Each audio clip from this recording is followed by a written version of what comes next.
Hey everybody, I'm here today with my friend Jonathan. He is a teacher here at the Mountain Academy. He teaches biology and health, and he is also an aficionado, a history enthusiast of this beautiful place that we are in now. So Jonathan, you want to just go ahead? Where are we? Sure. So we're here at the Mount Academy, the chapel, what was Mount Saint Alphonsus for 100 and some years prior to the Bruderhof buying the property and turning it into a local Christian high school. 4 grades, 9 through 12. And we have the beauty of this chapel right in our midst. In the center of this beautiful building that was put up in 1904, 5, 6, finished in 1907. And the building was, as you probably know, erected by the Redemptorist order of priests, a Roman Catholic order.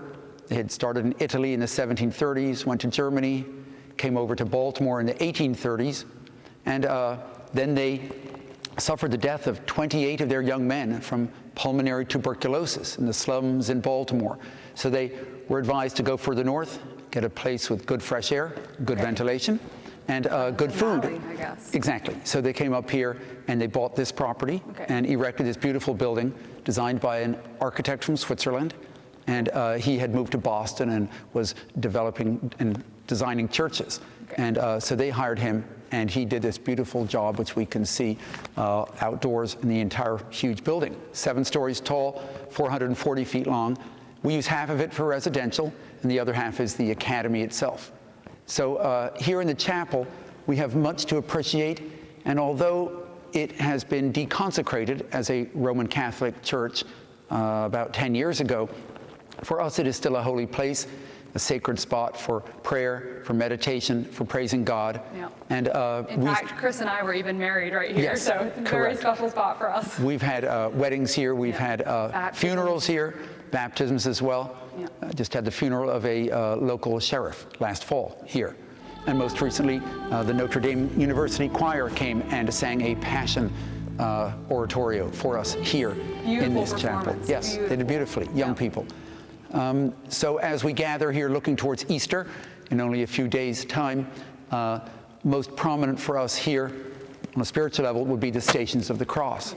These were built out of plaster, carved out of plaster really, with wire framing inside.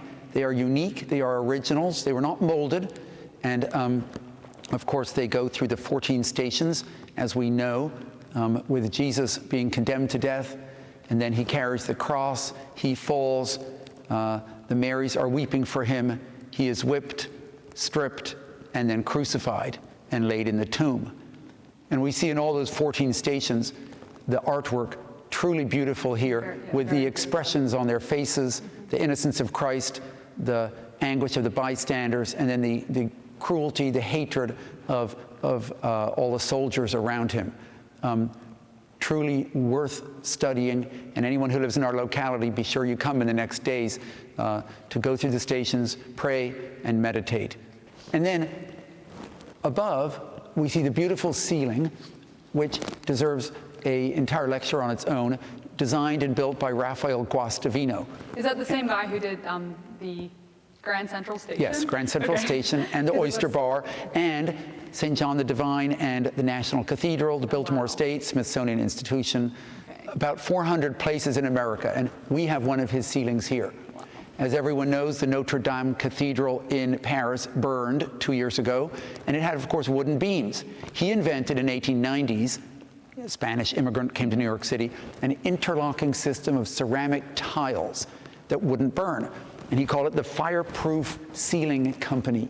And he built these large ceilings with beautiful, expansive arches, and none of them have burned and none of them have collapsed. Wow. They were built between 1890 and 1920 something. Wow. And we have one of his ceilings here. One of his later ones? Yes, yep. Wow. And the Guastavino Alliance was founded down in North Carolina just 3 years ago to care for these ceilings and also to make known who the architect was. And the Guastavino Alliance invited the Mount Academy to be one of the charter members. Oh, really? So yes, we're in touch with them. Yeah. So that's the beautiful ceiling. And then we see a large mosaic up above the dome. I will try to point out a few things of importance. there is a large grayish blue white medallion on the left, and then skipping one circle, go up, and then another grayish blue, and then a fourth one. They all have different, and those four, different animals or people? Correct. Those four represent the four Gospels or the four evangelists. Oh, wow. We have there an angel with wings behind it, thinking of Revelation, and then the lion's face, the bull, and then the eagle. Okay. And for centuries, the angel has represented the Gospel of Matthew, the lion, Mark, the bull, Luke, and the eagle, John, and the Gospel of John. Okay. So we have all four represented. And then we have on the left here what looks like a swan. Oh, yes. And it is plucking out its heart. And there's blood spurting, and that is a very old symbol for Christ giving his life for the church. Oh, wow. Very appropriate for this week. Now, it looks like a swan to us. However, it was officially known as it's a pelican, and I'm trying to think of the word. I think they called it the sacred pelican. Oh, okay. And it was put there specifically because Robert Pell, who owned the property before, had on his coat of arms a pelican. Oh, really? And the priests, the Redemptorist priests who are alive today, many of them, they come through and they tell us that is a pelican as a nod to Mr. Pell. Wow. That's why they put it up there. It's very respectful. Sure. At the same time, it's a beautiful Christian symbol. Yeah. At the top, we have Christ, the Redeemer, of course, who they're named after. And over on the right, the Lamb with a banner, what they call the victorious Lamb. Okay. So that's the mosaics at the top. And then we have mosaics down below. Right. And these are really important. There are 12 angels there, each one with a Latin name below it, and they represent 12 virtues. And those are used in many orders. Many Catholics, many other Christians focus and meditate on the 12 virtues. But apparently, they were really created or selected and written about by Saint Alphonsus de Liguori, who began the Redemptorists. Yes. So they really are a Redemptorist tradition, taken up by many others. Okay. Difficult to see, but around to the left is faith, and the green one is hope. Okay. Then we have the red one, love of God. Then we have love of your neighbor, poverty, purity of heart. Notice the veil on the female figure. Yeah. She's carrying the lilies. Then we have obedience. We have gentleness and humility, a lamb and a sheaf of wheat. Then we have suffering. Oh yeah, they're holding a skull. A skull and actually a flagellum for whipping, for persecution, really. Then we have recollection and silence, and then prayer, and lastly, around the corner, difficult to see, would be denial of self and love of the cross. Wow. Now, most importantly, I think, is for all of us to see what's below. Difficult to read, but it does say, "Est tote vos perfecti, sicut et pater vester coelestis perfectus est." Very simple Latin, and it's Jesus' words, an admonition to all of us. Be ye therefore perfect, as your Father in heaven is perfect. Wow. So I say that's an admonition. Yeah. It's a challenge for each of us every day to be more faithful, have more hope, be more loving, live in a pure and a poor spirit, be obedient, be ready for suffering, pray. So these are all admonitions. And they are gathered together by Jesus' word right below it. I think that's very beautiful. Reminder. Yes. For us to always see there. Exactly. Wow. We then go to the stained glass. Now, the stained glass was all made in Munich, designed by one of their own, a Redemptorist priest who lived in Munich. Wow. But the glasswork was done by the Meyer company, which is still in existence. And actually, you can check out their website. Remarkable, beautiful stained glass. They've been making it since the early 1800s. Wow. They also do statuary. We have 8 large windows, 4 on that side, 4 over on this side, and they all tell the story of Alphonsus's life. His birth, his childhood, beginning the order, writing the regulations for the order, several other things from his life, and then his deathbed scene over here. St. Alphonsus' life is well documented. He was born near Naples and lived most of his life there. He did go to Rome at times and lived to be 91 years old. Wow. very old So for he them. never actually traveled over to the United States? No, Okay. no. His men then spread throughout Italy, Germany, and then they set up their first community here in America, I think 1832. Okay. We do also have a dome of stained glass, which is unique, really unusual for a church or a chapel. Why is that? Not commonly seen. Okay. Frequently they'll have a stained glass window, but not the dome. Okay. And that was a unique architectural feature that the Swiss architect loved to do. Okay. He made stained glass skylights and stained glass domes. Apparently a bank he designed in Boston has a beautiful stained glass dome in their lobby. So even in a secular building, he used the stained glass idea. So the stained glass dome is poorly lit now. It's only really well lit if it's a sunny day and you're here at noon. Yeah. There's a glass ceiling, but a brick wall around the outside with 2 small casement windows. Right. Over on the right, we have St. Alphonsus with feather quill in hand, in the company of all the disciples, and he's well lit from the back. And over on the left, we have holy people and saints, and the one well-lit character there is Clement Hofbauer, who was one of their own. Okay. One of their own, I believe a saint. St. John Newman is also up there, who was the first American saint, and he was a Redemptorist, as I understand. Yep. And then below are cherubs holding a banner that says, in Latin, "Be faithful until death, and I will give you the crown of life." And then above is a scene called the Apotheosis of Alphonsus. Okay. And there, remarkably, we see Alphonsus being crowned by Christ in the red, placing the crown, and then over on the left, the Virgin Mary. Yeah. Above, God the Father in purple, holding the orb, bearded, and the dove, the Holy Spirit, coming down.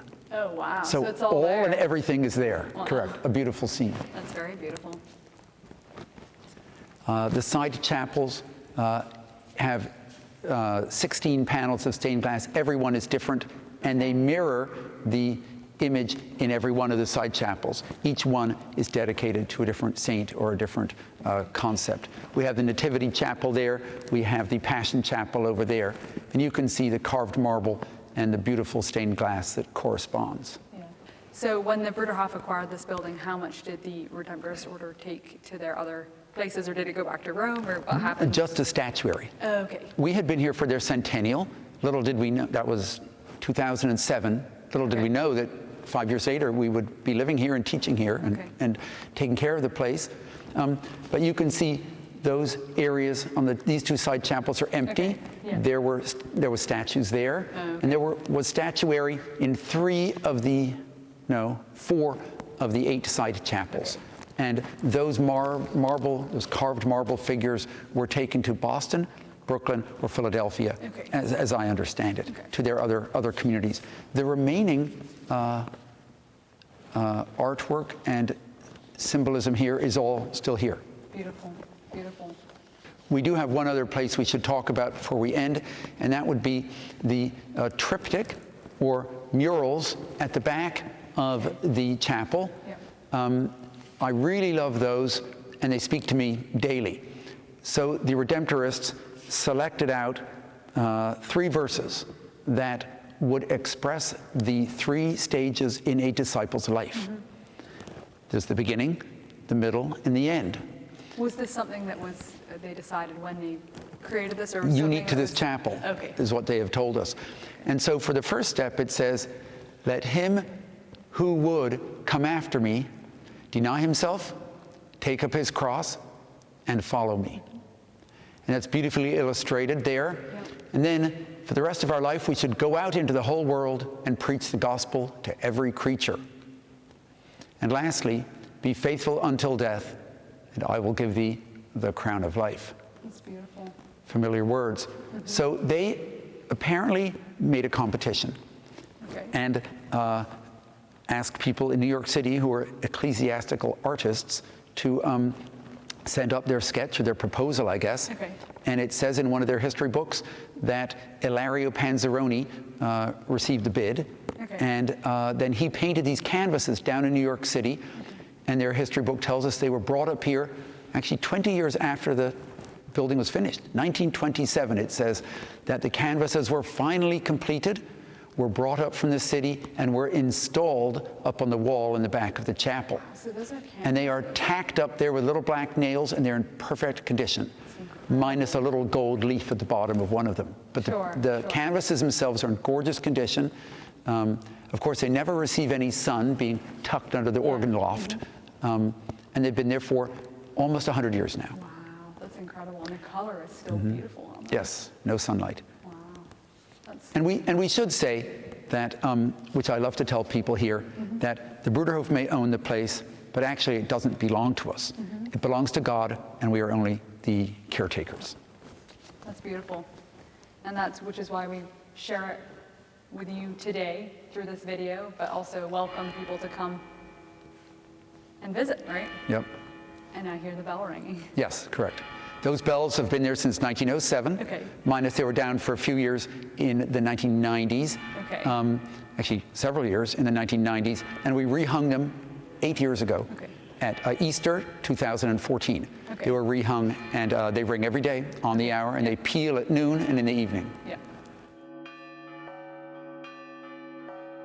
Jonathan, thank you very much for joining me today. It's very special, very beautiful, and we're wishing everybody a happy Easter. So, Happy Easter goodbye. from all of us.